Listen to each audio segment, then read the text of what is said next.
Модерната дрога влияе изключително негативно върху психиката на децата.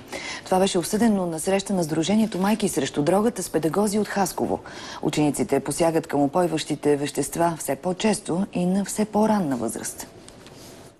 Вече 10 години борбата срещу дрогата се е превърнала в смисъл на живота за Веселина Божилова. Тя се е сблъскала лично с проблема със своя син, но не иска да говори за своя случай. Казва обаче, че днес все по-често тинейджерите не осъзнават проблема. Сега те откровено се борят да докажат, че са прави, че това им помага. Отличник идва и ми казва, с марихуаната се изкарах теста по история за шестица. На мен това ми помага. Според специалистите, в последните години основен проблем са така наречените дизайнерски дроги, голяма част от които дори не са незаконни. Те обикновено са под формата на хапчета или треви за пушене. Масово тези вещества са регистрирани по най-разнообразни начини, като соли за баня, тор за папрат, хранителни добавки. Много често в фитнес залите, включително по интернет се продават много такива продукти. За разлика от традиционните наркотици, при модерните не може да се предвиди ефектът, но често той е фатален. Много тежки психиатрични усложнения точно от употребата на така наречените дизайнерски дроги, които в последно време се употребяват най-вече от учениците. Млади хора с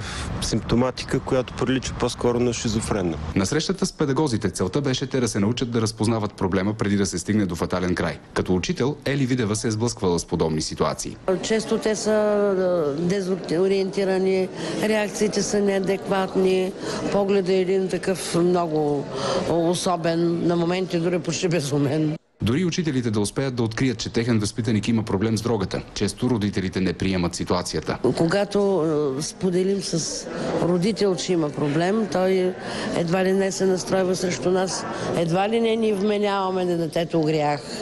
И е много деликатна ситуацията. Единствено може с детето да се разговаря. Затова специалистите съветват родителите да не отричат проблемите, а да се опитат да намерят решение. За новините на Нова, Димитър Иванов.